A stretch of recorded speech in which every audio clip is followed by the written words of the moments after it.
আজকের জুমার খুতবার আলোচ্য বিষয় হলো সালাত বর্জনকারীর ভয়াবহ পরিণতি সম্পর্কে। সালাত বর্জনকারীর ভয়াবহ পরিণতি সম্পর্কে একটি সংক্ষিপ্ত তথ্যবহুল আলোচনা করার চেষ্টা করব ইনশাআল্লাহ তাআলা। শুরুতে যে কথাটুকু দিয়েই শুরু করতে চাই তা হলো মুসলিম উম্মার জন্য অক্সিজেন তুল্য ইবাদত হলো সালাত। অক্সিজেন ছাড়া যেমন মানুষ বেঁচে থাকতে পারে না, অনুরূপভাবে সালাতের মতো এই গুরুত্বপূর্ণ ইবাদত ছাড়া একজন মুসলিম হিসাবে বেঁচে থাকতে পারে না। একজন মানুষ ঈমান নিয়ে বেঁচে থাকতে পারে না। অক্সিজেনবিহীন যেমন মানুষের জীবন সংকটাপন্ন হয়ে যায়, জীবনের বাতি নিভে যায়, অনুরূপভাবে একজন ঈমানদার এবং মুসলিম দাবিদারের সালাত আদায় না হলে, সালাত ত্রুটিপূর্ণ হলেও সেই জীবনটা তার বিধ্বস্ত হয়ে যায়, সেই ঈমানটা প্রশ্নবিদ্ধ হয়ে যায়, কখনো কখনো ঈমান থেকে সে বেরিয়ে যায়। সবচেয়ে মজার ব্যাপার হলো সাহাবায়ে কেরাম রিদওয়ানুল্লাহি আলাইহিম আজমাইন তারা রাসূলুল্লাহ সাল্লাল্লাহু আলাইহি ওয়াসাল্লামের পক্ষ থেকে কোনো ইবাদতের সংবাদ শুনলে সেটাকে বাস্তবায়নের জন্য তারা প্রতিযোগিতা করতেন। আর প্রকারান্তরে আমরা যদি আমাদের চারপাশের মানুষগুলির দিকে তাকাই, আমরা দেখি আমাদের ভাইয়েরা আমাদের চারপাশে বসবাস করে, অবস্থান করছে, সকল ভাইদের পাপাচারিতার মধ্যে যেভাবে প্রতিযোগিতায় লিপ্ত তা দেখে আমরা রীতিমতো ভীত সন্ত্রস্ত হয়ে পড়েছি। কেমন করে সাহাবায়ে কেরাম রিদওয়ানুল্লাহি আলাইহিম আজমাইন নবী সাল্লাল্লাহু আলাইহি ওয়াসাল্লামের পক্ষ থেকে কোনো ইবাদতের সংবাদ শুনলে প্রতিযোগিতায় লিপ্ত হতেন, তার একটি দৃষ্টান্ত দিয়েই আমি আলোচনা শুরু করতে চাই। সুনানে তিরমিজি 3675 নম্বর হাদিসে ওমর ইবনুল খাত্তাব রাদিয়াল্লাহু তাআলা আনহু থেকে বর্ণিত, তিনি বলেন, আমারানা রাসূলুল্লাহ সাল্লাল্লাহু আলাইহি ওয়াসাল্লাম আন্না তাসাদ্দাক। রাসূলুল্লাহ সাল্লাল্লাহু আলাইহি ওয়াসাল্লাম তাবুক যুদ্ধের পূর্ব মুহূর্তে সাহাবীদেরকে লক্ষ্য করে বললেন যে তোমরা যার যার সামর্থ্যের আলোকে দান সাদাকা করো, আমরা যুদ্ধ পরিচালনা করব। তাবুক যুদ্ধের মতোই বিশাল যুদ্ধে এত বেশি ব্যয় হবে যে ব্যয়বার নির্বাহের মতো ক্ষমতা মুসলিম সাম্রাজ্যের খাজানায় বাইতুল মালে নাই। সুতরাং প্রত্যেক সাহাবীকে লক্ষ্য করে রাসূল সাল্লাল্লাহু আলাইহি ওয়াসাল্লাম বললেন, তোমরা প্রত্যেকেই যার যার সামর্থ্যের আলোকে দান এবং সাদাকা করো, যাতে আমরা যুদ্ধের প্রস্তুতি সঠিকভাবে নিতে পারি এবং যুদ্ধ পরিচালনা করতে পারি।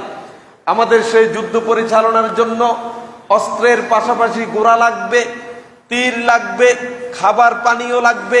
দীর্ঘদিনের এই যুদ্ধ পরিচালনার ক্ষেত্রে প্রচুর ব্যয় হতে পারে। সেজন্য সাহাবায়ে কেরাম রাদিয়াল্লাহু তাআলা আলাইহিম থেকে রাসূল সাল্লাল্লাহু আলাইহি ওয়াসাল্লাম সহযোগিতা চাইলেন। ওমর ইবনুল খাত্তাব রাদিয়াল্লাহু তাআলা আনহু তিনি চিন্তা করলেন, আমি আবু বকর রাদিয়াল্লাহু তাআলা আনহুকে কখনো কোনো কাজে পিছনে ফেলতে পারি নাই। কোনো কাজের যদি রাসূল সাল্লাল্লাহু আলাইহি ওয়াসাল্লাম আদেশ করতেন অথবা তার সুন্নাহর বই প্রকাশ করত, সেটা সবার আগে যিনি শতভাগ বাস্তবায়ন করতেন তিনি হলেন আবু বকর রাদিয়াল্লাহু তাআলা আনহু। তো যেহেতু তাবুক যুদ্ধ সামনে, আর আবু বকরের কাছে খুব বেশি মালটাল নাই, সম্পদশালীও না, গরিব দরিদ্র সাহাবী, সুতরাং তিনি তো খুব বেশি দিতে পারবেন না। আর এই মুহূর্তে আমি উমরের কাছে অনেক সম্পদ আছে, এই সুযোগকে আমি আবু বকরকে পিছনে ফেলে সামনে এগিয়ে চলে যেতে পারবো।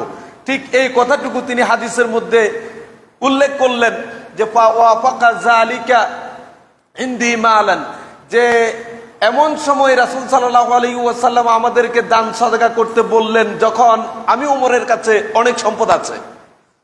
তখন আমি চিন্তা করলাম যে আল ইয়াউমা আসবিকুহু আবা বকর ইস সাবাকতুহু ইয়াউমান, আমি কখনো আবু বকরকে কোনো কাজে পিছনে ফেলতে পারিনি। আজকেই সুযোগ যে দিনে আমি আবু বকরকে পিছনে ফেলে আমি সামনে চলে যেতে পারবো।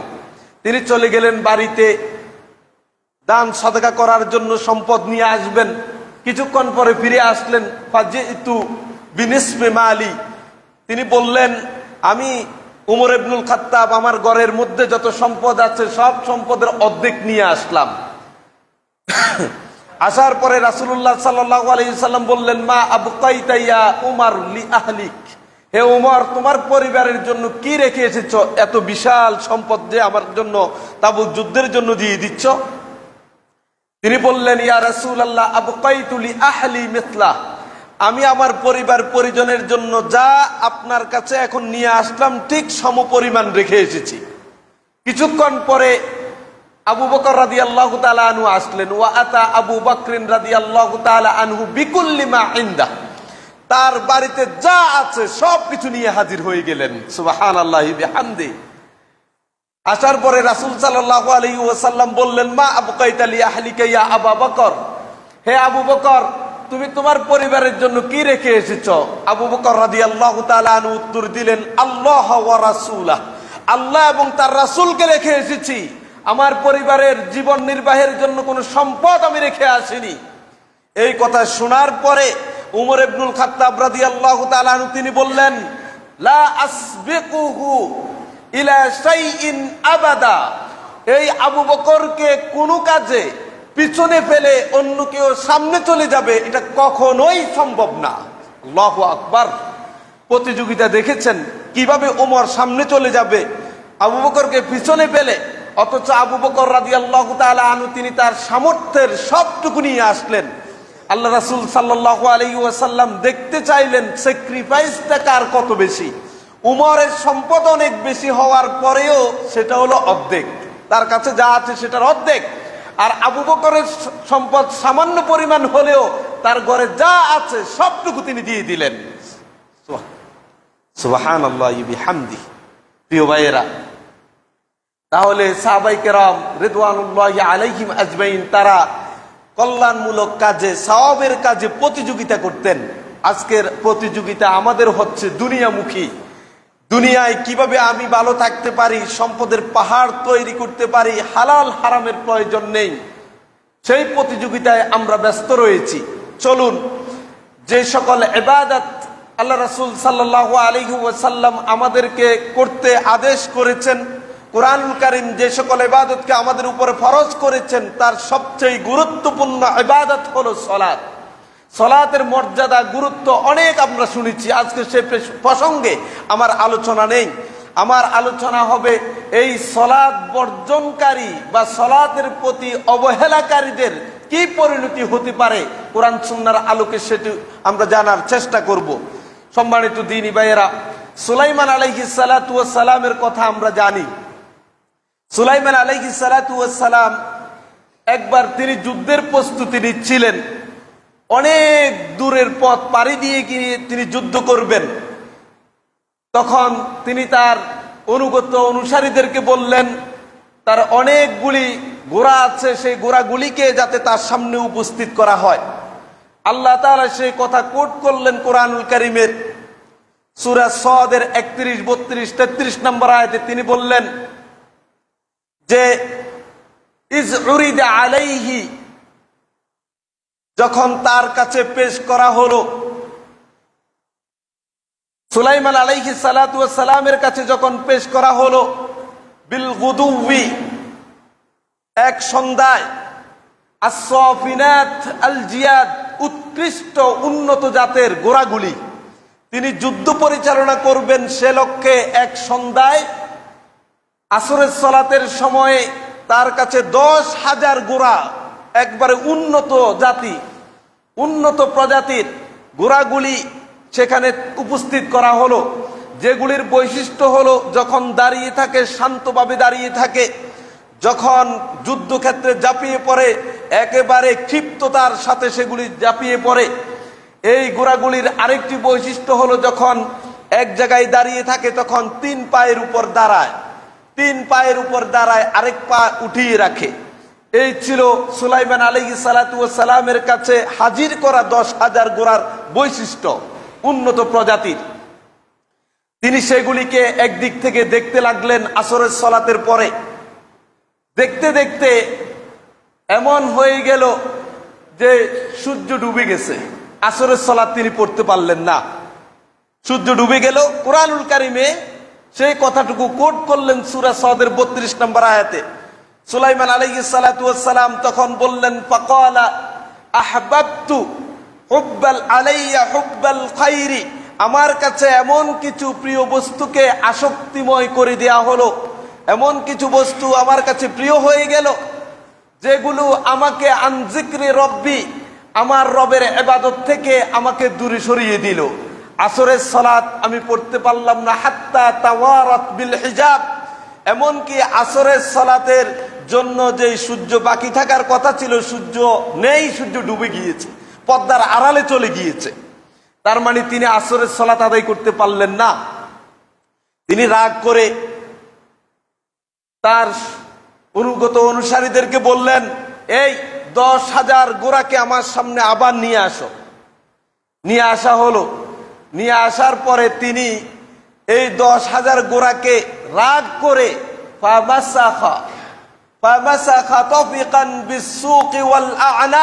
সেগুলির গর্দান সব কেটে ফেললেন এবং পায়ের নালাগুলি কেটে দিলেন।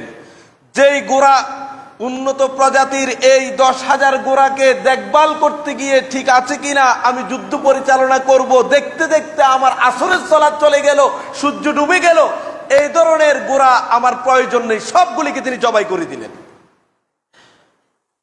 জবাই করে দেওয়ার পরে তিনি এই কাজটুকু কেন করলেন?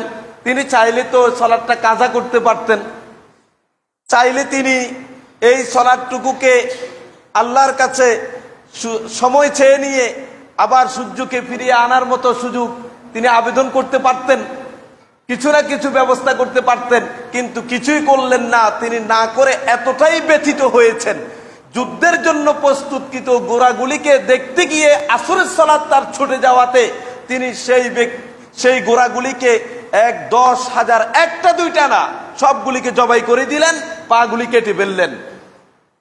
আল্লাহ তাআলা তার এই কাজে সন্তুষ্ট হয়ে তাকে এর চেয়ে উন্নত মানের এমন কিছু বাহন দিয়ে দিলেন, যেই বাহনের বিনিময়ে তিনি কি সুযোগ সুবিধা পেলেন শুনুন। সূরা সাবার 12 নম্বর আয়াতে আল্লাহ তাআলা বললেন, ওয়ালি সুলাইমান আর-রিহা, সুলাইমান আলাইহিস সালাতু ওয়াস সালামকে আমি বাতাস অনুগত করে দিলাম, বাতাসটাকে তার অধীন করে দিলাম। রাওয়াহুহা শাহর ওয়া গুদুহা শাহর, যেই বাতাস এক সকালে 1 মাসের পথ চলে যায়, এক বিকালে আরেক মাসের পথ অতিক্রম করে চলে যেতে পারে। সুবহানাল্লাহি বিহামদি। ঘোড়া তিনি প্রস্তুত করেছিলেন যুদ্ধে যাওয়ার জন্য, দীর্ঘ পথ পাড়ি দেওয়ার জন্য, সেগুলি তাকে সালাত থেকে বিরত রাখার কারণে সেগুলিকে তিনি জবাই করে ফেললেন। বিনিময়ে আল্লাহ তাআলা তার এই কাজে সন্তুষ্ট হয়ে তাকে বাতাসকে অনুগত করে দিলেন। বাতাস তাকে এক সকালে 1 মাসের পথ পাড়ি দিয়ে দিয়েছে, আরেক সন্ধ্যা আরেক মাসের পথ তাকে অতিক্রম করে দিয়েছে। তার মানে এক সকাল এবং এক দুপুর মিলে এক দিনের ভিতরে 2 মাসের পথ তিনি চলে গিয়েছেন। সুবহানাল্লাহি বিহামদি।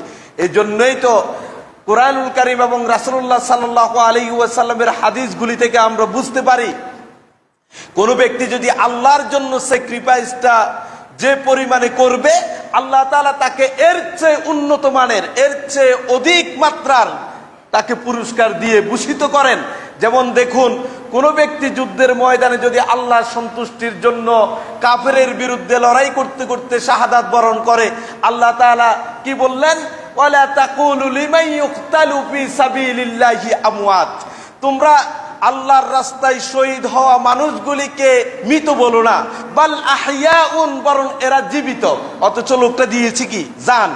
একটা জান দিয়েছে, মরে গিয়েছে, আর বিনিময়ে আল্লাহ তাআলা এমন জীবন দিয়ে দিলেন তাকে। বলতেছে তোমরা সেই জীবন সম্পর্কে জানো না? কোরআনের অন্য আয়াতে আসছে এই জীবনে এমন রিজিক দেয়া হয় যেই রিজিক অপরন্ত। সুবহানাল্লাহি বিহামদি। আপনি দিলেন জান, আল্লাহ আপনার হায়াত দিয়ে দিল। দুনিয়াতে আপনি আপনার জীবনটা দিয়ে দিলেন, বিনিময়ে অনেক গুণ তিনি বাড়িয়ে দিলেন। দেখুন না, দান সাদাকার ওয়াজ যখন আপনারা শোনেন তখন বলে কোন ব্যক্তি যদি আল্লাহর রাস্তায় 1 টাকা দান করে, এটা একটা শস্য দানা থেকে উদ্গত হওয়া বেড়ে উঠা গাছের মতো, যেই গাছে 7টা শীষ থাকে, প্রত্যেক শীষে 100টা করে দানা থাকে, তার মানে 1 হলো 700 পর্যন্ত। আপনি দিলেন 1, আল্লাহ তাআলা আল্লাহু ইউদাইফু লিমান ইয়াশা, আল্লাহ তাআলা এটাকে আরো অনেক গুণ বেশি বাড়িয়ে দেন। সুবহানাল্লাহি বিহামদি। সুলাইমান আলাইহিস সালাতু ওয়াস সালাম সালাত তার থেকে ছুটে যাওয়ার কারণে 10,000 ঘোড়াকে জবাই করে দিলেন, পায়ের নালা কেটে দিলেন। আল্লাহ তাআলা এর চেয়ে উন্নত প্রজাতির উন্নত বাহন তার অনুগত করে দিলেন, যার বিনিময়ে একদিনে তিনি 202 মাসের পথ অতিক্রম করে দিয়েছেন। আপনার আমার প্রতিযোগিতা কিসে? প্রিয় ভাইয়েরা, চলুন যে কথাটুকু ভূমিকায় বলতে চাইলাম, আমরা কল্যাণমূলক কাজে যত প্রতিযোগিতা করব, বিনিময়ে আল্লাহর কাছ থেকে আমরা এর চেয়ে বেশি পুরস্কার পাব। আল্লাহ তাআলার এটা একটি নিয়মিত সুন্নাহ। কিন্তু আমরা তা না করে যদি একেবারে প্রত্যেক মুহূর্তে প্রতিটি সময়ে যদি আমরা আল্লাহর নাফরমানিতে নিয়োজিত থাকি, নাফরমানিতে সময় অতিক্রম করি, তাহলে এটি অত্যন্ত দুঃখজনক।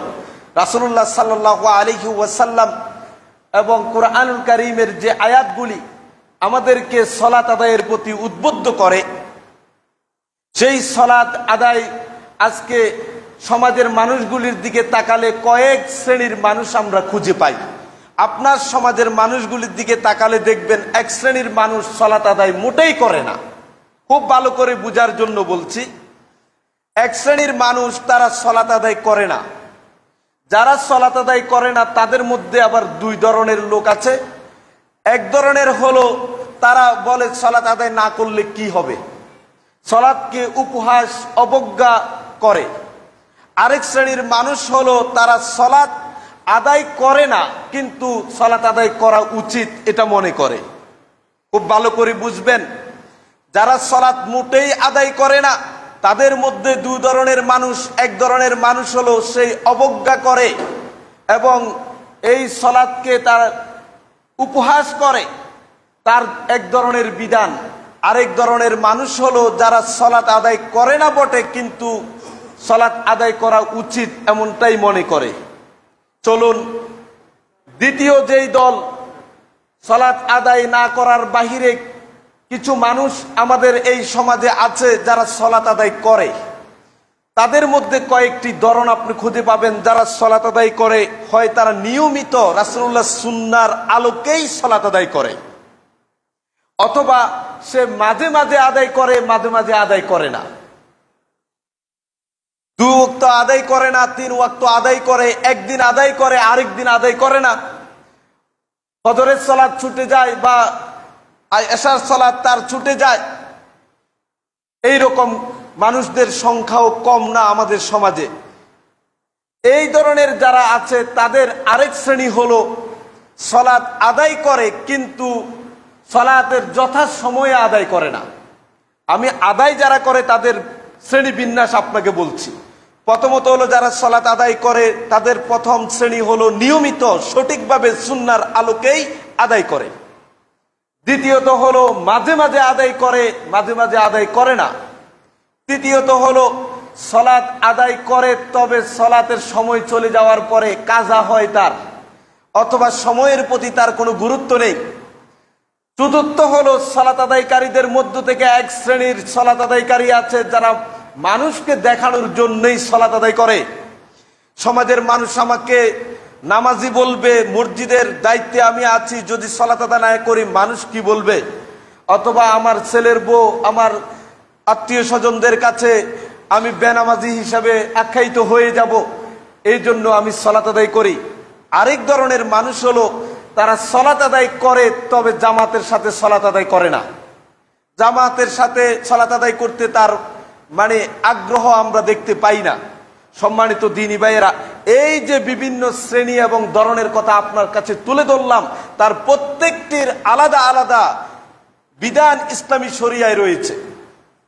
ঢালাওভাবে সবার জন্য একটি বিধান, এটা এ যাবৎকালে রাসূল সাল্লাল্লাহু আলাইহি ওয়াসাল্লামের সাহাবী থেকে শুরু করে অদ্যাবধি কোন স্কলার ঢালাওভাবে সকলের জন্য একটি বিধান আরোপ করেন নাই। আবার বলছি, চলুন তাহলে যারা সালাত আদায় করে না তাদের মধ্যে এক শ্রেণীর মানুষ হলো সালাতকে অবজ্ঞা উপহাস করে। সুনিশ্চিতভাবে জেনে রাখবেন তাদের কাফের হওয়ার ব্যাপারে, তাদের ঈমান চলে যাওয়ার ব্যাপারে এ যাবৎকালের কোনো আলেম এবং কোনো স্কলার দ্বিমত পোষণ করেন নাই। ফা ইন্নাহুম কাফিরুন, তারা ইমান থেকে বেরিয়ে গেছে, তাদের ইমান নাই, সালাতকে অবজ্ঞা করার কারণে, উপহাস করার কারণে এই লোকের ইমান আছে বলে বিশ্বাস করার কোনো সুযোগ নেই। ভালো করে বুঝবেন। দ্বিতীয় হলো, যেই লোকটা সালাত আদায় করে না কিন্তু মাঝে মাঝে কিন্তু সালাত আদায় করা প্রয়োজন অনুভব করে, তার ব্যাপারেও যেহেতু লোকটি সারা জীবন কখনোই সালাত আদায় করেনি, যদিও মনে করে যে আমার সালাত আদায় করা প্রয়োজন, এর ব্যাপারেও উলামায়ে কেরামের অধিকাংশরাই বললেন এটাও প্রথম শ্রেণীর মতো কাফের। তোমার যদি এমনটাই মনে হয় যে সালাত আদায় করা প্রয়োজন, তো জীবনে কি একবারও পড়ার প্রয়োজন হলো না তোমার? যেই লোকগুলি অবজ্ঞা করে, উপহাস করে সালাত বর্জন করেছে, সে যেমন কাফের, ইমান থেকে বেরিয়ে গেল। আর ওই লোকটাও ইমান থেকে বেরিয়ে গেল যে সারা জীবনে এক ওয়াক্ত সালাত আদায় করেনি, যদিও আদায় করা প্রয়োজন অনুভব করে। আদায় নাকারীদের মধ্যে, আদায় না করে না যারা, তাদের মধ্যে আরেকটি ধরন আছে, তারা হলো সালাত আদায় করে কিন্তু সালাত যে ওয়াজিব, আদায় না করলে ভয়াবহ শাস্তি হতে পারে, এটাকে অস্বীকার করে। এটা মনে করে না, কোন তো ঠিক আছে এমনি পড়তেছি আর কি, কিন্তু এটা না পড়লে কিছু হয় না। আছে এই শ্রেণীর মানুষ আমাদের সমাজে। তাহলে আমরা বুঝলাম, যারা এমনটাও মনে করে সালাত আদায় করে কিন্তু সালাতের ফরজ, সালাতের আবশ্যকতা সে বিশ্বাস করে না, ওই ব্যক্তিও কাফের, সালাত আদায় করার পরেও কাফের। তাহলে আমরা বুঝে ফেললাম, যারা সালাত আদায় করে না তার ঈমান নেই, যারা সারা জীবনে একবারও সালাত আদায় করে না, যদিও আদায় করা প্রয়োজন মনে করে, তারও ঈমান নেই। আর যে লোকটা সালাত আদায় করে কিন্তু সালাত ফরজ নয় বলে মনে করে, সালাত আদায় করা আবশ্যক নয় বলে মনে করে, শুধু এমনি পড়ছি সবাই আসে তাই বলে আমি আসি, এই লোকটারও ঈমান নেই। এটি হলো জমহুর উলামায়ে কেরাম এবং সারা পৃথিবীর যত স্কলার আছে সকলের একই বক্তব্য আমরা খুঁজে পাই যে এরা ঈমান থেকে বেরিয়ে গেছে। চলুন যারা সালাত আদায় করে তাদের অবস্থাগুলি বুঝার চেষ্টা করি। প্রথম হলো, যারা নিয়মিত সালাত আদায় করে, সুন্নাহর প্রতিপালন করে, এদের জন্যই কুরআনুল কারীমে সুসংবাদ দেয়া হয়েছে। এদের জন্য জান্নাতের অনাবিল সুখ, শান্তি, সমৃদ্ধময় জায়গা অপেক্ষা করছে। যারা নিয়মিত সালাত আদায় করে, জামাতের সাথে করে এবং রাসূলুল্লাহ সুন্নাহর প্রতিপালন করে, এবং সে কখনো লোক দেখানোর জন্য সালাত আদায় করে না, সালাতের ওয়াক্ত হলেই মসজিদে চলে আসে, এরাই হলো সেই সকল সফল ব্যক্তিদের অন্তর্ভুক্ত যাদের ব্যাপারে কোরআন বললেন কদ আফলাহাল মুমিনুন, ওরাই হলো সফল ঈমানদার।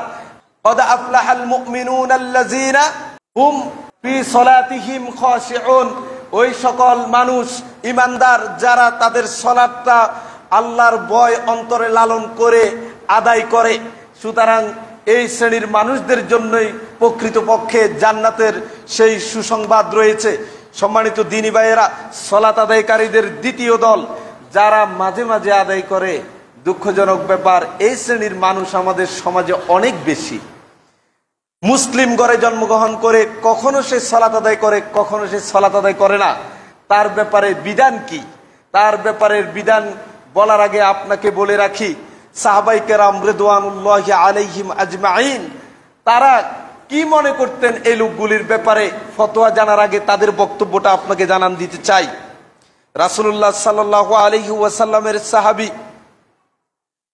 মুসআব যায়েদ ইবনে ওয়াহাব রাদিয়াল্লাহু তাআলা আনহু থেকে বর্ণিত, তিনি বলেন, দাখালতু মাআ হুযায়ফা রাদিয়াল্লাহু তাআলা আনহু, আমি হুযায়ফা রাদিয়াল্লাহু তাআলা আনহুর সাথে মসজিদে প্রবেশ করলাম।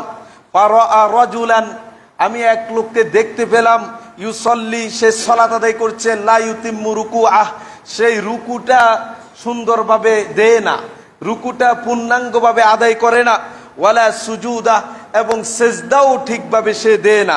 ফাকালা লাহু হুযায়ফা, হুযায়ফা রাদিয়াল্লাহু তাআলা আনহু ওই সালাত আদায়কারী লোকটাকে বলল যে মুনজু কাম সাল্লাইত, কত বছর যাবত এরকম সালাত আদায় করতেছো? এই মুসল্লি সাহেব কত বছর যাবত চলছে এরকম, রুকুও ঠিক নাই, সিজদাও ঠিক নাই। আমরা মাঝে মাঝে দেখি, আমরা রুকুতে যাওয়ার আগে আমাদের মুসল্লিরা রুকুতে, আমরা ইমাম সিজদায় যাওয়ার আগে কষ্ট করে তিনি রুকুতে গেছে, আর দাঁড়াতে ওনার ভালো লাগে না, রুকু থেকেই সেজদা, মানে আর বাঁকা থেকে কেন সোজা হবো, আগেই সেজদা। তো এইরকম সালাত আদায়কারীকে দেখে হুযায়ফা রাদিয়াল্লাহু তাআলা আনহু বললেন, মুনযু কাম সাল্লাইত, কত বছর যাবতে এইরকম কাজ চলছে তোমার? সে বলল, মুনযু আরবাঈনা সানা, আপনি কি মনে করেন 40 বছরের পাক্কা মুসল্লি, একবারে জন্মের পর থেকে বুঝেছে ধরিয়ে যাবত কোনোদিন সালাত সারি নাই। ও এইরকম করে নাকি? রুকু ঠিক নাই, সেজদা ঠিক নাই, এইরকম তোমার সালাত? তখন হুযায়ফা রাদিয়াল্লাহু তাআলা আনহু তাকে বললেন যে মা সাল্লাইতা, আসলে তুমি সালাতে পড়ো নাই, তোমার সালাতে হয় নাই, তুমি 40 বছর যাবত রুকু ঠিকভাবে আদায় করলা না, সেজদাও ঠিকভাবে পূর্ণাঙ্গভাবে দিলা না, তোমার সালাতে তো হয় নাই। ওয়ালাউ মুত্তা মুত্তা আলা গায়রিল ফিতরা, যদি তুমি মরো এই স্বভাবের উপরে, এইভাবে সালাত আদায় করা অবস্থায় যদি তুমি মৃত্যুবরণ করো, তাহলে তুমি মনে রাখবা তুমি মুহাম্মদ সাল্লাল্লাহু আলাইহি ওয়াসাল্লামের ফিতরাত, যে ঈমানের চেতনা, যেইভাবে সালাত আদায় করার কথা ছিল, ওই ফিতরাতের উপর তুমি মরলা না। তার মানে রাসূলুল্লাহ সাল্লাল্লাহু আলাইহি ওয়াসাল্লাম যে ঈমান এবং ইসলাম আপনাকে শিখালেন, যেভাবে সালাত আদায় করতে শিখালেন, এই রকম সালাত যখন আপনি আদায় করলেন না, তখন আপনি ঈমানের উপর মরলেন না বলেই হুযায়ফা রাদিয়াল্লাহু তাআলা আনহু বললেন, তাহলে একবার চিন্তা করে দেখুন, যদি রুকু সেজদা ঠিকভাবে না হওয়ার কারণে ঈমানের উপর নাই, ঈমান ছাড়াই মরছেন, তিনি এটা বলে ফিতরাত বিহীন মরছেন। ফিতরাত মানে হলো ঈমান আর ইসলাম, এটার উপর না থেকেই আপনি মরছেন, তাহলে যে মাঝে মাঝে আসে তার দশা কি? পরে আর পরে না, ওই লোকটা তো 40 বছর পড়ছে, রুকু অপূর্ণাঙ্গ, সেজদা অপূর্ণাঙ্গ, তার যদি হয় ঈমান এবং ইসলাম বহির্ভূত অবস্থায় না থাকা অবস্থায় মরা হবে, আর যে মাঝে মাঝে পড়ে তার তো ঈমান আরো আগে চলে গিয়েছে। চলুন, রাসূলুল্লাহ সাল্লাল্লাহু আলাইহি ওয়াসাল্লামের সাহাবী তিনি বলেন যে ক্বালা কাতাদা রাদিয়াল্লাহু তাআলা আনহু তিনি বললেন যে দানিয়াল আলাইহিস সালাতু ওয়াস সালাম তিনি উম্মতে মুহাম্মাদীর প্রশংসা করতেন। তিনি তো রাসূল সাল্লাল্লাহু আলাইহি সাল্লামের আগের নবী ছিলেন, উম্মতে মুহাম্মাদীর প্রশংসা করতেন। সুবহানাল্লাহ, কি বলে প্রশংসা করতেন শুনেন। তিনি বলতেন যে ইউসাল্লুনা সালাতান লাউ সাল্লাহা কওম নূহিন লা উগরিকু। ওই যে উম্মতে মুহাম্মাদী, তাদের একটা বৈশিষ্ট্য হলো তারা সালাত যথাযথভাবে আদায় করবে।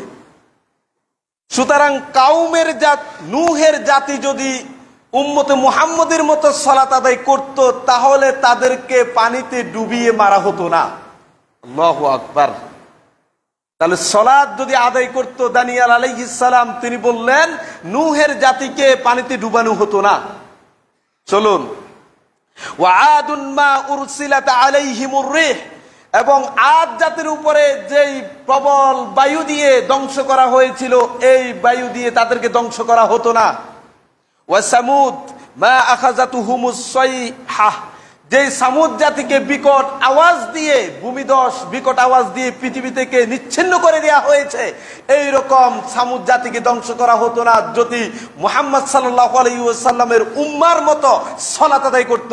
আপনি কি ভাবছেন আপনি আর আমি যারা রুকু ঠিকভাবে দিই না, সেজদা ঠিকভাবে দিই না, মাঝে মাঝে সালাত আদায় করি, এই রকম মুসল্লির ব্যাপারে দানিয়াল আলাইহিস সালাতু ওয়াস সালাম কথা বলেছেন? কোশ্চিন কালেও না। প্রিয় ভাইয়েরা শুনুন, ইবনে হাজম রাহিমাহুল্লাহ তিনি বলেন, ওয়াকাদ জাআ আন উমর ওয়া আব্দুর রহমান ইবনে আউফ ওয়া মুআজ ইবনে জাবাল ওয়া আবি হুরায়রা, তিনি তার কিতাব মুহাল্লার 2য় খণ্ডের 15 নম্বর পৃষ্ঠায় উল্লেখ করলেন যে উমর ইবনুল খাত্তাব, আব্দুর রহমান ইবনে আউফ, মুআজ ইবনে জাবাল ও আবু হুরায়রা রাদিয়াল্লাহু তাআলা আনহু থেকে বর্ণিত হয়েছে যে আন্না মান তারাকা সালাতা ফারদিন ওয়াহিদাতিন, ভালো করে শুনুন, আন্না মান তারাকা সালাতা ফারদিন ওয়াহিদাতিন, যে ব্যক্তি এক ওয়াক্ত ফরজ সালাত ছেড়ে দেয়, এক ওয়াক্ত ফরজ সালাত ছেড়ে দেয় মুতাআম্মিদান, ইচ্ছা করে, হাত্তা ইয়াখরুজা ওয়াক্তুহা, এবং সেই ওয়াক্তের সালাত সে আদায় করলো না, সময় চলে গেল ইতিমধ্যে, ফাহুয়া কাফিরুন, ওই লোকটা কাফের, ওই লোকটা মুরতাদ্দুন, মুরতাদ, সেই ধর্ম থেকে বেরিয়ে গেছে।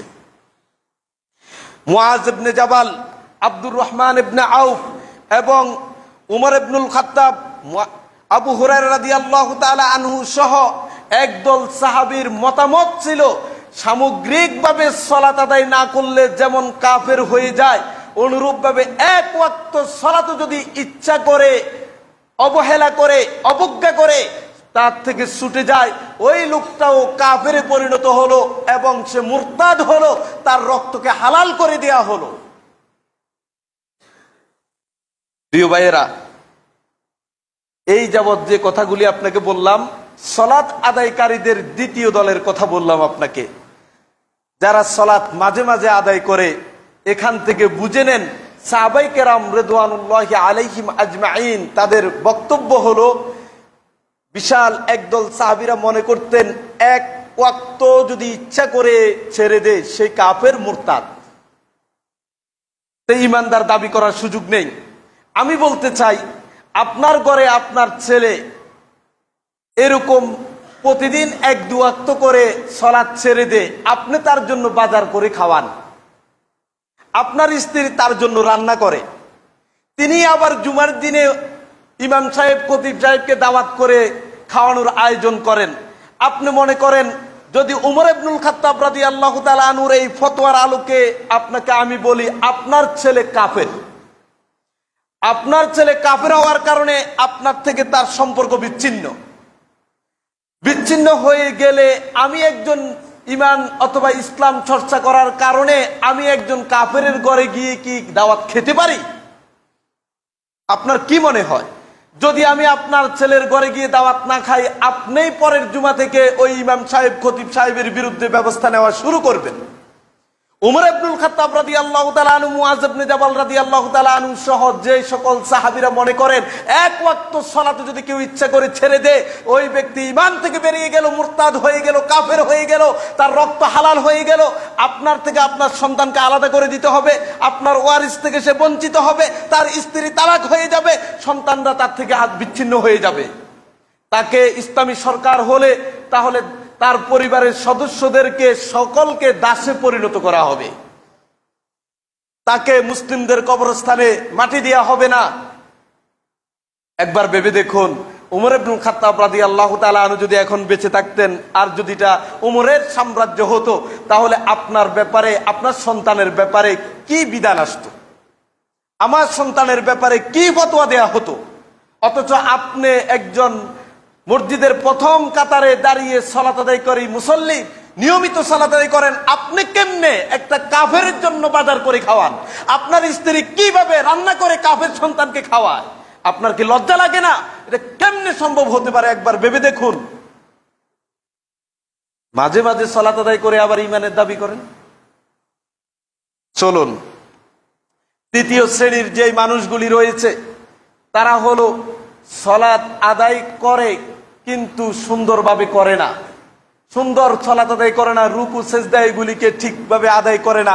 যেই কথা একটু আগে আমরা হাদিসে দেখেছি, রাসূলুল্লাহ সাল্লাল্লাহু আলাইহি ওয়াসাল্লামের আরেকটি হাদিসে বলল যে আসওয়াউন নাসি আল্লাযী ইয়াসরিকু মিন সালাতিহি, ওই মানুষটা সবচেয়ে নিকৃষ্ট, সবচেয়ে মন্দ যে তার সালাতে চুরি করে। সালাত চুরি করে মানে নামাজ চুরি করে মানে? আজীবন শুনলাম টাকা পয়সা চুরি করে। এখন রাসূল সাল্লাল্লাহু আলাইহি সাল্লাম বললেন সবচেয়ে মন্দ, খারাপ, নিকৃষ্ট চোর হলো যে সালাত চুরি করে। সাহাবায়ে কেরাম জিজ্ঞেস করলো, ইয়া রাসূলুল্লাহ কাইফা ইয়াসরিকু মিন সালাতি, একজন মানুষ তার সালাতে কেমনে চুরি করে? লা ইয়াতিম্মু রুকুআহ ওয়া লা ইয়াতিম্মু সুজুদাহ, তার রুকু সে পূর্ণাঙ্গভাবে আদায় করে না এবং তার সেজদা, সালাতে সেজদাটাকে সে পরিপূর্ণভাবে দেয় না। সুতরাং ওইটা হলো সবচেয়ে খারাপ চোর, আর ওই চোরটাকে আপনি সবচেয়ে বেশি সম্মান দেন। মসজিদে আসে, মনে রাখবেন আজকে থেকে যারা এইরকম রুকু ঠিকভাবে পরিপূর্ণভাবে আদায় করবে না, অপূর্ণাঙ্গ রুকু সেজদা দিবে, এদেরকে সালাত চোর বলে মিছিল করবেন। সমাজে যারা মাঝে মাঝে সালাত আদায় করে, মাঝে মাঝে সালাত আদায় করে না, তাদের বিরুদ্ধে কাফেরের ফতোয়া দিবেন এবং মুরতাদের ফতোয়া দিয়ে তাদের সাথে সম্পর্ক ছিন্ন করে দিবেন। ওমর ইবনুল খাত্তাব, মুআয ইবনে জাবাল, আবু হুরায়রা রাদিয়াল্লাহু তাআলা আনহুর ফতোয়ার আলোকে, যদিও এর বিপরীতে বক্তব্য রয়েছে, সে কথা আপনাদেরকে শোনানোর চেষ্টা করব ইনশাআল্লাহ তাআলা। চতুর্থ ধরন, সালাত আদায় করে কিন্তু সময় মতো করে না, সময় চলে যায় নিয়মিত, তাদের জন্য ওয়াইল নামক জাহান্নামের কথা আল্লাহ তাআলা কোরআনুল কারীমে বললেন, ফাওয়াইলুল লিল মুসাল্লিন আল্লাযীনা হুম আন সালাতিহিম সাহুন। ফাওয়াইলুন, ওয়াইল, দুর্ভোগ, ধ্বংস, কেউ বললেন এটা একটা জাহান্নামের নাম।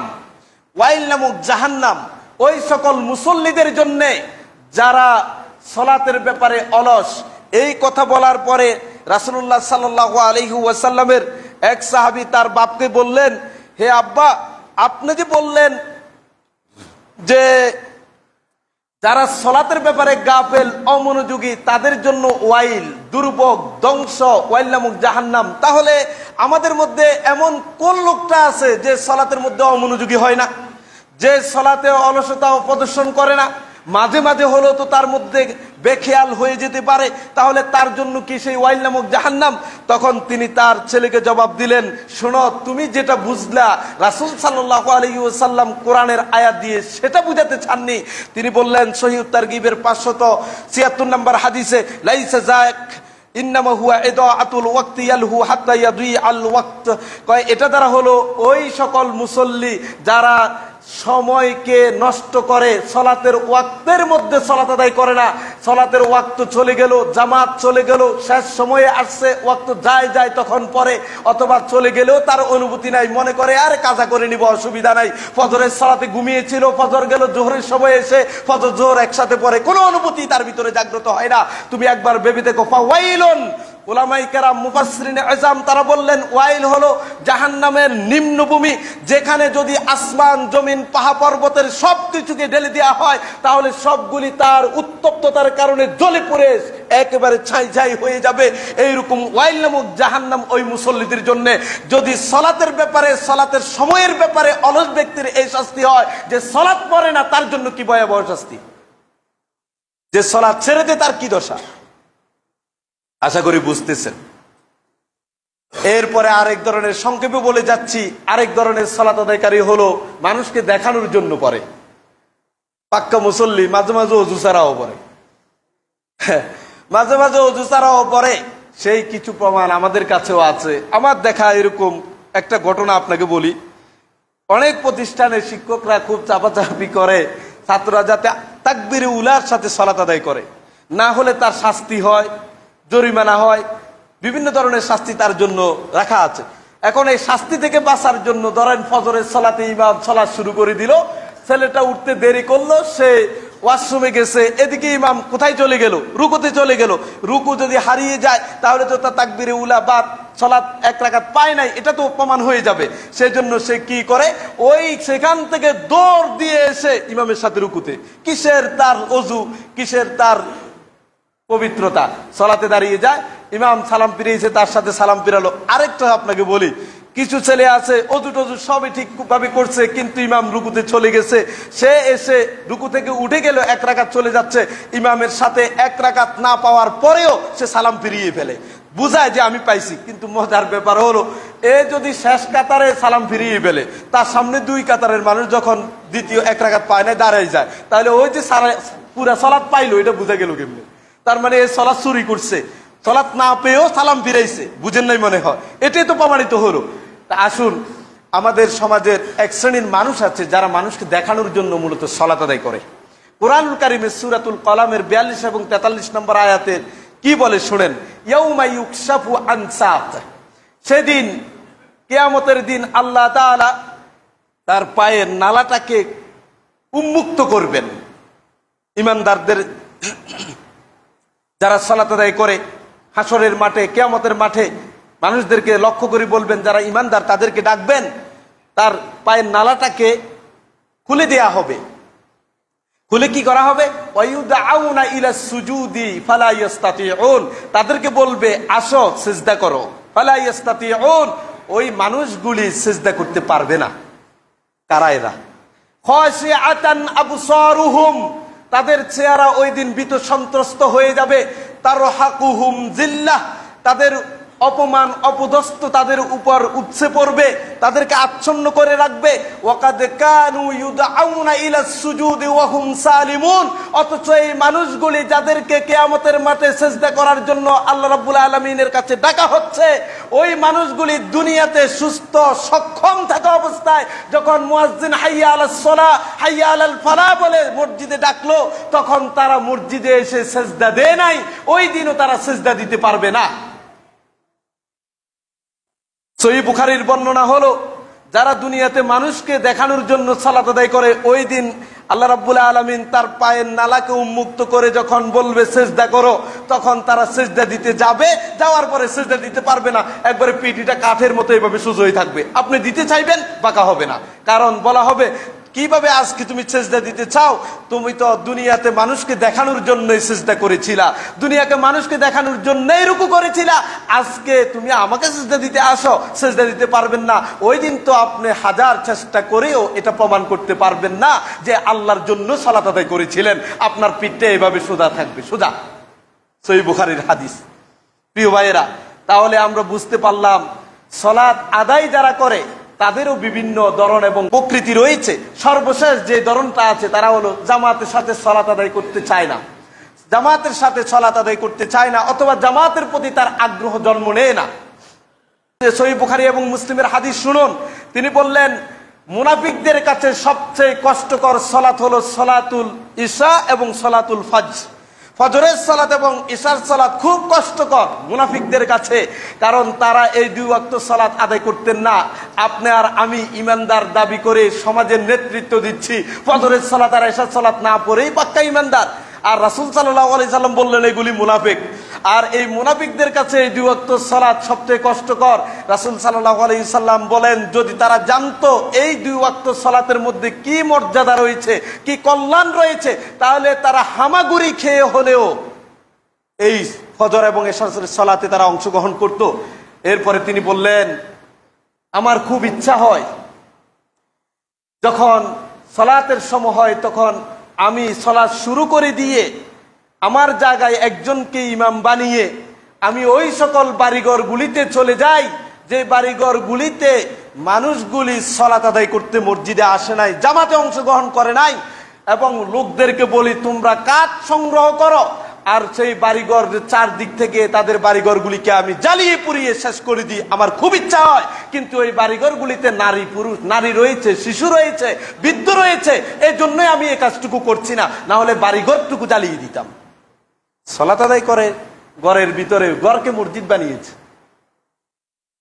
আল্লাহ তাআলা আমাদেরকে বুঝার তৌফিক দান করুন। অনেক কথা বলা যাবে না, সংক্ষেপে শুধু আপনাকে বললাম একটি ঘটনা শুনুন। ইমাম শামসুদ্দিন আয-যাহাবী রাহিমাহুল্লাহ কর্তৃক রচিত আল কাবায়ের নামক কিতাবে তিনি সালাত অধ্যায়ের আলোচনা করতে গিয়ে একটি ঘটনা বললেন। তিনি বললেন, উবাইদুল্লাহ ইবনে উমর রাহিমাহুল্লাহ তিনি একবার কুফাতে তার বাসা ছিল, কখনো তিনি এশার সালাত জামাত ছাড়া আদায় করতেন না। অন্যান্য সালাত যেমন জামাতে পড়তেন, এশাও কখনো তার ছুটে যেত না। একবার তার বাড়িতে মেহমান আসলো, মেহমান আসার পরে তিনি মেহমানদারি করতে গিয়ে এদিকে এশারের জামাত ছুটে গেল। মেহমান বিদায় করে তিনি চিন্তা করলেন যে এশারের সালাতের জামাতে আমি পড়তে পারলাম না। তিনি কুফার অলিতে গলিতে খোঁজ করলেন কোন একটা মসজিদ খোলা পাওয়া যায় কিনা যেখানে গিয়ে তিনি জামাতে অংশগ্রহণ করবেন। আল্লাহু আকবার। যখন অলিতে গলিতে গিয়ে একটা মসজিদও তিনি খোলা পেলেন না, তিনি তার বাসায় ফিরে আসলেন। বাসায় ফিরে এসে তিনি মনে মনে ভাবতে লাগলেন, রাসূল সাল্লাল্লাহু আলাইহি সাল্লাম বললেন যে যে ব্যক্তি জামাতের সাথে সালাত আদায় করে সে একা একই সালাতের কত গুণ বেশি, 27 গুণ বেশি সওয়াব পেয়ে থাকে। তখন তিনি ঘরের ভিতরে জামাতে পড়তে না পেরে একা একা 27 বার এশার সালাত আদায় করেছেন। আল্লাহু আকবার। 27 বার আদায় করে রাতে ঘুমিয়ে পড়লেন। ঘুমিয়ে পড়ার পরে তিনি স্বপ্ন দেখছেন তিনি একটা প্রতিযোগিতা অংশগ্রহণ করেছেন, ঘোড়দৌড় প্রতিযোগিতা। সেই প্রতিযোগিতায় তার সাথে যারা আছে তাদের সাথে কোনোভাবে পারছেন না, অনেক পরিশ্রম করতেছেন, কোনোভাবে পারছেন না। ওই সাথের প্রতিযোগীরা বলছে, হে ওবাইদুল্লাহ, তুমি এত পরিশ্রম কেন করছো? তুমি তো আমাদের সাথে পারবা না। ও কেন পারবো না? ও কারণ আমরা এশার সালাত জামাতে পড়েছি, এশার সালাত জামাতে আদায় করেছি। আমাদের যে মর্যাদা, এই মর্যাদার সাথে তুমি 27 বার একা একা সালাত আদায় করার পরেও ওই মর্যাদা পাওয়ার কোনো সুযোগ নেই। তুমি পারবা না আমাদের সাথে। সম্মানিত দ্বীনী ভাইয়েরা, একবার চিন্তা করে দেখুন, যারা সালাত আদায় করে, সালাত আদায়কারীদের মধ্যে যারা সুন্দর করে 5 ওয়াক্ত সালাত আদায় করছেন, অনেক দীর্ঘ ফিরিস্তি নিয়ে আসছি, কিন্তু বলার মতো সময় হচ্ছে না, শুধু 2-1টা হাদিস আপনাকে শোনাবো। তাদের মধ্যে যারা প্রথম শ্রেণীর নিয়মিত সুন্নাহর আলোকে আল্লাহর জন্য সালাত আদায় করেন, তারা ছাড়া বাকি যারা রয়েছেন তাদের প্রত্যেকের আলাদা আলাদা বিধানটুকু এবার শুনুন। যারা মাঝে মাঝে সালাত আদায় করেন, মাঝে মাঝে সালাত আদায় করেন না, তাদের বিধানের ব্যাপারে সালাফুস সালিহিনরা কি বলেছেন, আমি আমার বক্তব্য বলবো না, তাদের কথা দিয়ে আপনাকে বুঝাবো। সালাফুস সালিহিনদের বক্তব্য হলো, যারা সালাত মাঝে মাঝে পড়ে, মাঝে মাঝে পড়ে না, ছুটে যায়, অবহেলা করে, তাদেরকে কি বিধান দিয়ে আপনি শাস্তির আওতায় নিয়ে আসবেন? সেক্ষেত্রে ইমাম আবু হানিফা রাহিমাহুল্লাহর মতামত হলো, তাকে কাফের বলা যাবে না, তাকে হত্যা করা যাবে না, তাকে সালাতের কেন পড়লো না উজর চাওয়া হবে। উজর যদি যথাযথ না হয় তাহলে তাকে তাওবা করার জন্য বলা হবে।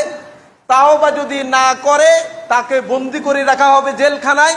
ওই জেলখানার ভিতরে মরা পর্যন্ত থাকবে, যতক্ষণ পর্যন্ত সে সালাত শুরু না করবে অথবা তাওবা না করে ফিরে আসবে। বুঝাতে পারছি? ইমাম আবু হানিফা রাহিমাহুল্লাহর বক্তব্য হলো, এই মাঝে মাঝে সালাত আদায়কারীর জন্য হচ্ছে জেলখানা, সেখানে নিয়ে তাকে সালাত আদায়ের জন্য ডাকা হবে। যদি আদায় করে ছেড়ে দেওয়া হবে, আদায় করে না তাওবার জন্য বলা হবে। তাওবা যদি না করে মৃত্যু পর্যন্ত জেলখানা আটকে রাখা হবে, তাওবা করলে ছেড়ে দেওয়া হবে সালাত পড়ার জন্য। আবু হানিফা রাহিমাহুল্লাহ এটা বলেছেন। ইমাম মালিক রাহিমাহুল্লাহ অত্যন্ত ভয়াবহ, ইমাম শাফি রাহিমাহুল্লাহ আরো ভয়াবহ, ইমাম আহমদ ইবনে হাম্বল তারা আরো কঠিন কথা বলেছেন। কি বললেন শুনেন। ইমাম মালিক এবং শাফি রাহিমাহুল্লাহ বলেন, তারকুস সালাতে তাহাউনান ওয়া কাসলান লা জুহুদান, যে লোকটা অলসতা করে, অবহেলা করে সালাত ছেড়ে দেয়, মাঝে মাঝে পড়ে না কিন্তু অস্বীকার করে না, তাকে কি করা হবে? ইউকতালু হাদ্দান, কাফের হয়েছে এর জন্য হত্যা করা হবে না, সে কাফের না, কিন্তু হত্যা করা হবে শাস্তি, সালাত আদায় না করার শাস্তি হিসাবে তাকে হত্যা করা হবে। দুইটা আলাদা। যখন কাফের ফতোয়া দিয়ে হত্যা করবেন তখন তো তার স্বামীর সাথে তার বিচ্ছেদ, সন্তানের সাথে ওয়ারিস থেকে বিচ্ছিন্ন, মুসলিমদের কবরস্থানে তার মাটি নাই এবং তাদের সন্তানকে দাস বানিয়ে রাখা হবে ইসলামী সরকারের নেতৃত্বে। যখন আপনি কাফের বলছেন না, কিন্তু কাফের না, সালাত আদায় করেনি, অলসতা অবজ্ঞা করে মাঝে মাঝে পড়েছে, তাকেও হত্যা করা হবে, তবে সে মুসলিম বা ঈমান আছে, ঈমানের উপরে আছে, এটা মেনে নিয়েই ওই সালাত আদায় না করার শাস্তি তার উপরে প্রয়োগ করা হবে এবং সেই লোকটাকে গোসল দেওয়া হবে, তার জানাজা পড়া হবে, মুসলমানদের গোরস্থানে তাকে জানাজা দিয়ে দাফন করা হবে। আশা করি বুঝতে পেরেছেন। তাহলে যারা সালাত আদায় করে না এবং সালাত অস্বীকার করে, অবজ্ঞা করে, জীবনে একবারও পড়ে না, ওই অথবা সালাত পড়ে কিন্তু সালাতের ফরজকে অস্বীকার করে, ফরজ এই সালাত আদায় করা ফরজ এটা বিশ্বাস করে না, এই 3 শ্রেণীর মানুষ হলো কাফের। কাফের হওয়ার কারণেই তাকে ইসলামী রাষ্ট্র সরকার তার উপর হদ কায়েম করবেন, তাকে হত্যা করবেন, মুরতাদ হয়ে গেছে তাকে পরিবার থেকে বিচ্ছিন্ন করে ফেলবেন এবং যেই যে বিধানগুলি তার উপর আসে সেটাকে তার উপর আপতিত হবে। আর যারা মাঝে মাঝে পরে না, অলসতা অবজ্ঞা করে, তাদের জন্য হলো তাকেও হত্যা করা হবে। ইমাম শাফি এবং ইমাম মালিক বলেছেন, ভালো করে বুঝুন, এই হত্যাটা কাফের হওয়ার কারণে না, সালাত আদায় না করার শাস্তি হিসাবে তাকে এটা করা হবে, তবে তাকে মুসলমানদের কবরস্থানে মাটি দেওয়া হবে। চলুন, ইমাম আহমদ ইবনে হাম্বল রাহিমাহুল্লাহ তিনি কি বলেন? তিনি বলে যে লোকটা সালাত আদায় করে না তাকে বলা হবে, কেন সালাত আদায় করলে না, কেন ছেড়ে দিলা? সে যদি কোনো অসুস্থতার কথা বলে অথবা উজর পেশ করে, তখন তাকে এই ব্যাপারে নসিহা করা হবে সামনের দিনে যাতে সে সালাত আদায় করে। যদি সে এটা মেনে নেয় তাহলে ভালো কথা, মেনে না নিলে তাকে তাওবা করতে বলা হবে। যদি সে তাওবা করতে অস্বীকার করে, না পড়ি নেই, তাওবা করতে হবে কেন, তা আমি পড়ি না, তাতে কি হয়েছে, তাওবা সে করতে অস্বীকার করছে, তাহলে তাকে হত্যা করা হবে, ইসলামী রাষ্ট্র সরকার তাকে হত্যা করবে। এখন ব্যাপার হলো, আপনি যে রাষ্ট্রে আছেন বা যে সমাজে আছেন, এইটা তো ইসলামী রাষ্ট্র বিধান দ্বারা, ইসলামী বিধান দ্বারা পরিচালিত নয়, তাহলে আপনি কি তাকে হত্যা করতে পারবেন? না, হত্যা করতে পারবেন না। আপনার এটা বিধান না, তবে আপনি বলতে পারবেন সে কাফের, সে ইমানের উপর নাই। কারণ রাসূল সাল্লাল্লাহু আলাইহি ওয়াসাল্লাম যে কথাগুলি বললেন যে লা ঈমান লিমান লা সালাত আলা, যে সালাত নাই তার ঈমান নাই, ওয়ালা সালাত লিমান লা উযু আলা, যার ওযু নাই তার সালাত নাই। এবং আমরা জানি ঈমান এবং কুফর, ঈমান এবং শিরক এই দুইটার মধ্যে পার্থক্য সূচিত হয় যে সালাতের মাধ্যমে। যে তিন শ্রেণীর মানুষের ব্যাপারে কাফের আমরা ফতোয়া দিচ্ছি, তাদেরকে আমরা কাফের বলবো, কিন্তু তাদের সাথে আপনার করণীয় কি? সেই মুসলিম সমাজে তো রয়েছে, আপনি তো তাকে আলাদা করে দিতে পারছেন না, ওয়ারিস থেকে বঞ্চিত করতে পারছেন না, যেহেতু এই দায়িত্বটুকু রাষ্ট্রের, আপনি করবেন কি? আপনাকে একটা বলি, ধরেন আপনি তো কমপক্ষে আপনার সন্তানকে তার সাথে বিয়ে না দিতে পারেন, তার সাথে বেচা কিনার সম্পর্ক না রাখতে পারেন, আপনি তার সাথে একজন কাফেরের সাথে যে মুআমালাত সেগুলি ব্যক্তিগত পর্যায়ে যেগুলি আছে সেগুলি আপনি মেনটেন করতে পারেন, আপনি কি আদৌ এটা করেন কিনা? আপনি সেই আলোকে আল্লাহর কাছে জিজ্ঞাসিত হবেন। আপনার জায়গা থেকে একজন বেনামাজি সালাত অস্বীকার করে এবং সালাতকে সে পড়তে হবে কেন এরকম প্রশ্নবিদ্ধ করতে চায়, ওই লোকটা কাফের হিসাবে ব্যক্তিগত পরিমণ্ডল থেকে আপনার যতটুকু করা উচিত তাকে বর্জন করা, সেটুকু আপনি করছেন কিনা? যদি না করে তাকে বন্ধু বানান, তার সাথে দহরম মহরম সম্পর্ক করেন, তাহলে আপনাকে মনে রাখতে হবে একজন মালউনের সাথে সম্পর্ক যেমন আপনি রাখছেন, ঠিক একজন বেনামাজি আরেকটা মালউনের সাথেও আপনি সম্পর্ক রাখছেন। গেল। আর দ্বিতীয়ত হলো যারা সালাত আদায় করে মাঝে মাঝে করে বা করে না, এই সকল মানুষদের ব্যাপারে বিধান হলো তারা কবিরা গুনাহ করছে, এতে কোনো সন্দেহ নাই। তাদেরকে হত্যা করা হবে কি হবে না, ওলামায়ে কেরামের বিভিন্ন বিপরীতমুখী বক্তব্য আমরা দেখেছি। সর্বোপরি এই কথা বলতে পারি আপনাকে, একটা মানুষ ধরেন আইসিইউতে আছে, এখন এই সভাপতি মহোদয় বললো যে আচ্ছা ওই আব্দুল্লাহর কি খবর, হাসপাতালে গেছে, কয় মারা গেছে। সাথে আরেকজন শুনলো না মরে নাই, এখনো আছে আইসিইউতে, মনে হয় এখনো জান আছে বাপ। তাহলে আপনাকে আমি বলি যে লোকটা মাঝে মাঝে সালাত আদায় করে, তার ব্যাপারে একদল ওলামায়ে কেরাম বললেন কাফের হয়ে গেছে, আরেকদল ওলামায়ে কেরাম বললেন না কাফের না, সে কবিরা গুনাহগার, কিন্তু তাকে এই সালাত আদায়ের প্রতি উদ্বুদ্ধ করতে হবে, যদি তওবা না করে হত্যা করা হবে এবং তাকে মুসলিম হিসাবে হত্যা করতে হবে। এই যে লোকটা দুই শ্রেণীর মানুষ দুইটা ফতোয়া দিলেন, দুই দলের আলাদা আলাদা দলিলের আলোকে, যারা মাঝে মাঝে ছেড়ে দেন তাদের, আপনাকে আমি বলি এই যে এক ধরনের মানুষদের ব্যাপারে দুইটি ফতোয়া ওলামায়ে কেরামের দলিলের আলোকে দিলেন, এই লোকটা কি ওই আইসিইউতে থাকা লোকের মতো না? যে লোকটাকে একজনে বলছে না মারা গেছে, শুধু শুধু রেখে দিছে, আরেকজনে বলতেছে না এখনো মরে নাই, নিশ্চিতভাবে এখনো আছে। তাহলে যে লোকটা মাঝে মাঝে সালাত পড়ে না, ওই লোকটাও আইসিইউতে থাকার লোকটার মতো, যার ব্যাপারে কেউ বললো কাফের, কেউ কাফের না হলেও কাফেরের কাছাকাছি গেছে। তার মানে এখন আইসিইউ থেকে খুললে বোঝা যাবে ইমান আছে কি নেই, বুঝাতে পারি নাই মনে হয়। তাহলে এইরকম আশঙ্কাজনক অবস্থায় আপনি মাঝে মাঝে সালাত আদায় না করে নিজেকে কেন ঠেলে দিলেন? আমি পরিশেষে বলবো, শেখ বিন বাজ রাহিমাহুল্লাহকে জিজ্ঞেস করা হলো যারা মাঝে মাঝে সালাত আদায় করে না তাদের ব্যাপারে আপনার ফতোয়া কি? যারা করেই না, অবজ্ঞা করে, ফরজকে অস্বীকার করে, সেটা তো কাফের, কোনো সন্দেহ নাই, কিন্তু মাঝে মাঝে পরে না, কয় যে আসাহু কাউলাই আল উলামা, ওলামাদের দুইটি মতামত আছে তাদের ব্যাপারে, তন্মধ্যে বিশুদ্ধ মত হলো এরাও কাফের, এরাও ইমান থেকে বেরিয়ে গেছে। কারণ এদেরকে যারা কাফের বললো আর বিপরীতে যারা কাফের বললো না, ইমাম আবু হানিফা রাহিমাহুল্লাহ সহ অন্যান্য ইমামদের যে শর্তগুলি আমরা আপনাদেরকে শুনিয়েছি, ওই এলাকায় যদি আপনি তাকে সুস্পষ্ট কাফের হিসাবে আখ্যায়িত নাও করেন, কিন্তু সে আশঙ্কাজনক অবস্থায় রয়েছে। তাহলে এইরকম আশঙ্কাজনক অবস্থায় থেকে একজন মানুষের প্রতি আপনি কিভাবে মুআমালাত করতে পারেন? আপনার সেই সন্তানগুলি, আপনার পরিবারের সদস্যগুলি নামাজ পড়ে না, তাদের সাথে আপনি কেমনে ভালো আচরণ করেন, তাদেরকে আপনি কিভাবে আদর যত্ন করেন, আপনি বাসা বাড়িতে তাদের খাবারের ব্যবস্থা করেন। আজকেই আপনি আলোচনার পরে সিদ্ধান্ত নেন কোন কাফেরের জন্য আমি খাবারের ব্যবস্থা করতে পারি না, কোন কাফের সন্তানের জন্য আমি আদর সোহাগ দেখাতে পারি না। আপনার সালাত আদায়কারী স্ত্রীকে বলেন যে তুমি এই সন্তানের জন্য খাবার রান্না করা বন্ধ করে দাও, কারণ তার জন্য আমার এই উপার্জন আমি কোনোদিন ভরণ পোষণের দায়িত্ব নিতে পারি না। যতক্ষণ পর্যন্ত সে ফিরে না আসছে, যতক্ষণ পর্যন্ত তাওবা না করছে, ততক্ষণ পর্যন্ত তার সাথে এই সম্পর্কটুকু আপনি যদি কঠোরতা প্রদর্শন করেন, আশা করা যায় প্রত্যেক ঘর থেকে যখন এই স্লোগান উঠতে থাকবে, তখন আমাদের পরিবারগুলি সালাত আদায়কারী পরিবারে পরিণত হবে। পরিশেষে আবারও আপনাকে স্মরণ করিয়ে দিই, সালাত আদায় করে না, সলাৎ অস্বীকার করে, সলাৎ আদায় করে কিন্তু সলাৎ ফরজ এটাকে সন্দেহ করে, এই তিন শ্রেণীর মানুষ সুস্পষ্ট কাফের, যাদেরকে ঈমান আছে বলার কোনো সুযোগ নেই। বাকি থাকলো যারা মাঝে মাঝে পড়ে, মাঝে মাঝে পড়ে না, সলাৎ অলসতা বশত শেষ সময় পর্যন্ত চলে যায়, এইরকম গাফেল অলস সলাত আদায়কারীদের ব্যাপারে উলামায়ে কেরামের দুটি বক্তব্য রয়েছে। তবে দুইটির সবচেয়ে প্রসিদ্ধ এবং বিশুদ্ধ মত হলো তারাও কাফের, কারণ তাদের সপক্ষে দলিল রয়েছে।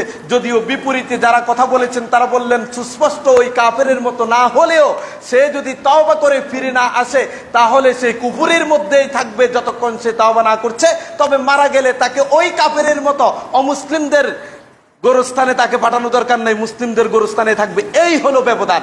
কিন্তু আপনি যে এটা মনে করতে পারেন যে মাঝে মাঝে পরে না, সেও যে আইসিইউর মধ্যে আছে, তার ঈমান যে আশঙ্কাজনক অবস্থা আছে তাতে কোনো সন্দেহ নাই। আল্লাহ তাআলা আমাদের সকলকে বুঝার তৌফিক দান করুন। সুবহানাকাল্লাহুম্মা ওয়া বিহামদিকা আশহাদু আল্লা ইলাহা ইল্লা আনতা আস্তাগফিরুকা ওয়া আতুবু ইলাইক।